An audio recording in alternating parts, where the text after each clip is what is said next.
বড় ধন, রক্তের বাঁধন। আবহাওয়ামান বাংলার এই চিরচেনা প্রবাদটি আজ মুন্সিগঞ্জের টুঙ্গিবাড়ির পশ্চিম সোনারং গ্রামের মানুষের কাছে এক বিষাদময় উপহাসে পরিণত হয়েছে। যে বড় ভাই একদিন পরম মমতায় ছোট ভাইকে ইটালিতে নিয়ে গেছেন, সেই ভাই আজ সব মায়া ছিন্ন করে নিজ হাতে ছোট ভাইকে। অর্থলিপ্সা, অহংকার আর ক্ষোভ যে কত দ্রুত একটা সাজানো সংসারকে ধ্বংসস্তূপে পরিণত করতে পারে তার প্রমাণ এই ঘটনা।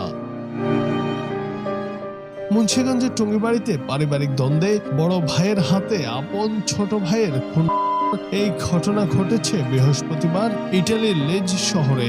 ঘটনার পর বড় ভাই ভিডিও কলে পরিবারকে ছোট ভাইয়ের মরদেহ খেয়েছে। তারা সোনারং গ্রামের মোহাম্মদ দেলোয়ার ফকিরের ছেলে। ওই বাড়িতে ভিড় জমাচ্ছে উৎসুক জনতা।